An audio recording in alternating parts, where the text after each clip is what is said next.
enchaînons tout de suite avec un film qui va faire plaisir à beaucoup de nos auditeurs, y compris à moi un petit peu. Il sera question d'Emma Watson, mais pas, pas dans son intégralité bien sûr. Il sera surtout question de Greta Gerwig, réalisatrice femme de Noah Baumbach, mais qui clairement a réussi à créer sa carrière, à s'émanciper il y a bien longtemps, en jouant notamment Frances A. de son mari, mais après elle est devenue réalisatrice avec Lady Bird il y a 2 ans, où elle avait utilisé le talent de Saoirse Ronan, et maintenant elle revient, adaptation de bouquin, c'est un peu étonnant de sa part, quoique c'est un bouquin qui peut être interprété de manière très féministe. Mais, oui, je pense que c'est une histoire qui reste dans l'air du temps, Ah oui, parce qu'il est clairement question d'émancipation, etc. Donc alors que dans notre civilisation civilisée, ce sont des questions qui devraient plus trop exister, en tout cas de moins en moins, et je pense que ça existe de moins en moins, mais toujours, non.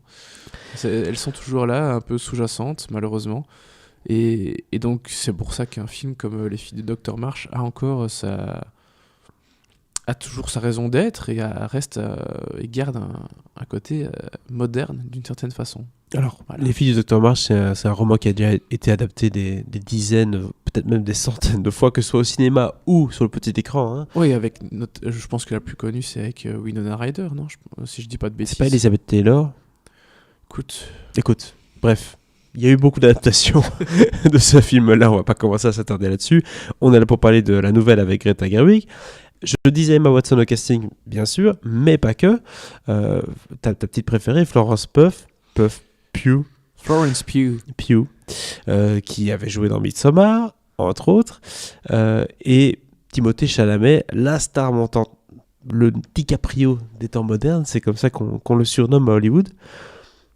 Qu'est-ce que ça donne, Little Woman ? Est-ce qu'on est devant une adaptation plan-plan du livre, qui ressemble très fort à ce qui a déjà été fait avant, ou est-ce qu'il y a des spins où elle insiste plus sur le côté féminin ? Bon, forcément, est-ce qu'elle essaye de changer un peu la donne, ou c'est vraiment une adaptation pure ? Sans doute que tu n'as pas lu le bouquin, mais non, mais est-ce que c'est quelque chose qui est dans du classique, ou est-ce qu'elle utilise le bouquin et son concept pour le mettre au goût du jour ? Pas vraiment. alors j'allais te dire déjà que si tu partais du principe que j'ai lu le bouquin, on était mal barré. Non, je me suis surpris. Je me suis dit, c'est trop ambitieux de ma part. Malheureusement, T'as autre chose à faire. Je ne prends pas. Non, c'est pas que j'ai toujours des choses à faire, mais je ne prends pas assez le temps de lire, c'est vrai. Et j'ai lu aucun classique de la littérature, c'est dramatique. Enfin. Je te jure. Enfin. Vraiment, c'est dramatique. T'as lu Ready Player One, et ça, c'est important. Au moins 5 fois. Voilà.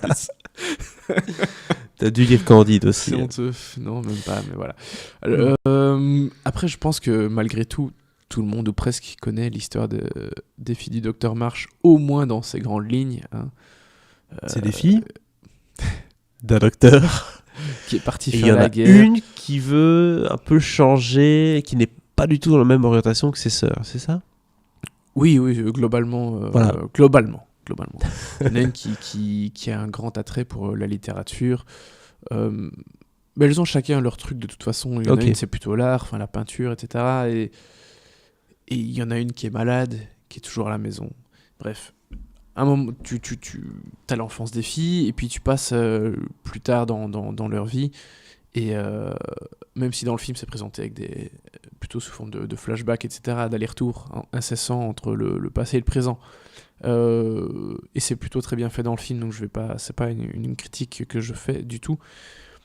Mais voilà, globalement, on parle de 2 époques séparées, même s'il y a des liens entre elles, entre le moment où les filles vivaient toutes ensemble à la maison avec la mère, parce que le père était à la guerre, et puis leur retour des années plus tard, parce que, voilà, comme je disais, la cadette Beth est malade, et il se peut que ses jours soient comptés. Donc voilà, il y a cet dramatique événement je dis beaucoup dramatique aujourd'hui. Donc elles se séparent. Qui fait en sorte que la famille va se retrouver. Ok, c'est ça. Donc elles se séparent, elles vivent un peu leur projet, leur émancipation, et elles doivent se retrouver pour une raison dramatique, qui va être le début de, je suppose, pas mal de conflits entre eux. C'est ça. Alors que celle qui est plutôt qui a cet attrait pour la littérature, donc Joe, qui est le personnage principal, vit à New York. La troisième, Amy, est en Europe. Elle est partie avec la vieille tante en Europe. Vieille tante incarnée par Meryl Streep. L'aînée, Meg March, qui est incarnée par Emma Watson, elle a fait sa vie dans le coin. C'est celle qui vit le plus proche Elle n'a pas bougé. De maman. Et puis, bah, voilà, il y a la dernière, Beth, qui est malade, gravement malade. Et donc, voilà, chacun a sa petite vie et elles vont se retrouver. Voilà. Est-ce que ça donne lieu à des échanges dramatiques assez jouissifs, des bons jeux d'acteurs, des dialogues savoureux? Quelle est vraiment la force de ce film, si ce n'est forcément le sujet? Bah, tout est fait au cordeau, franchement, il n'y a rien qui dépasse. Déjà, l'histoire en elle-même, même si on la connaît, ça reste très touchant. Parce que Greta Gerwig il met énormément d'intensité dans ses scènes, dans la façon dont elle filme ses personnages, la façon dont elle raconte les événements. Et puis évidemment il y a les comédiens elles-mêmes, je veux dire eux-mêmes, parce qu'il y a quelques rôles masculins assez géniaux aussi, j'en parlerai après, mais voilà, globalement Saoirse Ronan, Emma Watson, Florence Pugh et Eliza Scanlon, jeune actrice australienne que j'ai pu découvrir à Venise dans Baby Teeth, un film qui sortira dans un mois ou deux ici en Belgique, et je pense en France aussi. Ces quatre-là sont absolument géniales. Laura Dern dans le rôle de la mère, génial aussi. Meryl Streep, bon, voilà. C'est vrai que c'est un casting que beaucoup de gens envieraient. Bien sûr. Et au niveau des trois rôles masculins, 3-4 rôles que je vais relever, il y a Timothée Chalamet, Tracy Letts, grand dramaturge américain et excellent acteur, Bob Odenkirk, qu'on voit dans beaucoup de second rôles. Better Call Saul, ouais. Et Louis Garrel aussi, qui a un petit rôle sympa quand même, le petit rôle du Frenchie. Big Up Louis. Ouais. Ou encore Chris Cooper, j'allais oublier Chris Cooper. Oui, bref, quand même. Gros casting. Et il y a assez de temps pour tout le monde ou... Ouais, bien sûr. Le film est pas hyper long, il fait 2h15. Enfin, pour les normes actuelles, c'est normal. Hein. Ça va. Enfin, les standards actuels, c'est normal. C'est le max pour un drame. Ouais, oui, mais à partir du moment où tout s'enchaîne bien, tu sais, la machine est huilée, 2h15, c'est pareil que si c'était 1h30, quoi. Donc, c'est vrai que c'est parfois vraiment le temps pas passe un vite. film Ouais. où tu sens le poids du temps. Tu le sens dans le film, parce qu'il a un rôle important, mais tu le sens pas en tant que spectateur quand tu regardes le truc, en fait. Donc, non, la durée est pas du tout gênante, je trouve. C'est vraiment un film magnifique qui m'a beaucoup touché, qui m'a arraché l'une ou l'autre larme. C'est possible, il y a des gens qui disent ça, qui m'ont vu pleurer. Oula, je ne commenterai pas la chose. Ça n'arrive pas tous les jours, ça. Non, ça n'arrive pas tous les jours, mais voilà, ça arrive. Et quand c'est magnifiquement fait, voilà, tu ne peux qu'être touché. Et en tant que spectateur, on ne demande que ça aussi de temps en temps, d'être touché. Mais cela dit, j'avais dit que je reviendrais un peu dessus sur la question, et je vais le dire maintenant plutôt que lors du débrief des Oscars. Mais malgré tout, je ne suis pas choqué de l'absence de Greta Gerwig. J'allais poser la question justement, si le film est aussi bon. Parmi les nommés à l'Oscar du meilleur réalisateur, en l'occurrence. Elle l'avait été pour Lady Bird, si je ne dis pas de bêtises. Ici, pas. Honnêtement, malheureusement, alors que j'adore le film, voilà, ça m'a pas choqué. Et je comprends qu'elle n'ait pas été nommée. C'est une mise en scène assez classique. Oui, il y a plein de bonnes idées, hein, vraiment. Mais c'est surtout que je trouve que cette année, le niveau était très relevé. Donc, malheureusement, il n'y a pas de place pour tout le monde à ce niveau-là. Après, pour moi, il était évident que le film devait être nommé dans la catégorie meilleur film. Il l'a été, fort heureusement. Donc, non, voilà, pour ma part, pas de scandale, je trouve, à ce niveau-là. Ok, très bien. Donc, tu voulais peut-être un tout petit peu parler des prestations des hommes, puisque tu as dit il y a quelques prestations masculines assez intéressantes. Bon, tu as cité les acteurs, hein, mais il y en a une que tu veux relever en particulier? Pas spécialement. Alors, je suis toujours pas un grand fan de Timothée Chalamet. Je suis désolé, c'est fan, s'il y en a. On va perdre des abonnés YouTube. Là. Mais non, mais je trouve qu'il a tendance à parler trop bas, à un peu marmonner. Un peu, d'une certaine façon, un peu comme Keanu Reeves, tu vois. Un peu la cool attitude, comme ça. Ouais, t'as l'impression qu'il sait pas parler à un volume normal.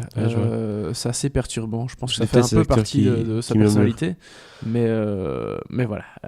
Mais tu as mentionné Bob Odenkirk, effectivement, dans Better Call Saul, notamment. Mais moi, je vais redire un mot de Tracy Letts, qui a un tout petit rôle dans le film. Hein, mais ce gars est génial. Tous les films dans lesquels il est Il est éclatant. Et en plus, donc, si vous tapez son nom dans Google, Tracy Letts, sa tête vous dira quelque chose si le nom ne vous dit rien. Mais intéressez-vous aussi à ce qu'il fait en tant qu'écrivain, parce qu'il y a pas mal de ses pièces qui ont été adaptées au cinéma et qui tournent aussi dans les théâtres partout dans le monde. Je sais qu'il y a une de ces pièces qui tournait ici, notamment du côté du théâtre de Liège, ces dernières semaines ou derniers mois, ou en tout cas ça va arriver si c'est pas déjà ici. Donc voilà, un grand comédien et dramaturge américain dont on parle relativement peu parce que c'est un habitué des seconds rôles. Il avait notamment un super second rôle dans The Post, Pentagon Papers de Steven Spielberg. Donc voilà, je voulais faire un petit big up à Tracy Letts, qui n'est pas le rôle le plus important du film, loin de là, mais voilà. Non, qu'on n'entend pas assez. Ben voilà, donc c'est à ça que ça sert aussi, Cinécast, pour pouvoir mettre en lumière des acteurs et des actrices que vous ne connaissez pas. Donc... Et je vais terminer avant de donner ma note, parce que je sais que c'est ce que tu attends. Oui. Ma chère et tendre Florence Pugh est évidemment fabuleuse dans ce film. Comme tout le casting féminin, mais Florence Pugh. Et Saoirse Ronan, franchement, les deux sont fantastiques. Elles sont au-dessus du lot. Et pour ceux qui ne les connaîtraient pas encore, éventuellement... courez voir leur filmographie à toutes les deux. Saoirse, donc ça s'écrit Saoirse. Oui, bonne chance. Ronan et Florence Pugh, pour le dire. C'est pas spécialement les noms les plus faciles à prononcer, ces deux-là. Non, pour les non-anglophones, non, c'est pas le plus évident. Mais une fois que tu sais comment le dire, ça va. Ouais. Ils peuvent changer de nom aussi, hein. Tu vas faire comme Tom Cruise, quoi. Non. Quoi, tu trouves que... elle s'appelle Florence Lave ou un truc comme ça. Ouais, tu sais, Tom Cruise s'appelle... Non, c'est Thomas son prénom, normalement. Cruise, c'est vraiment il s'appelle vraiment Cruise. Ouais, mais il y a Mapother avant. Ouais, d'accord, c'est ça. Bref.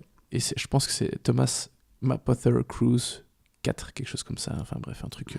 C'est quoi ces noms ? Que tu me poses des questions sur Tom Cruise, je te réponds. Quelle note tu donnes à Little Woman, les filles de Dr. March ? Un très beau 3 étoiles. 3 étoiles, écoutez, bravo. Il faut un soundboard. Oui, on n'a pas encore de soundboard. Il faut un soundboard. Je galère déjà avec le son, c'est pas évident. Vous voyez les mollos. Donc, c'était 3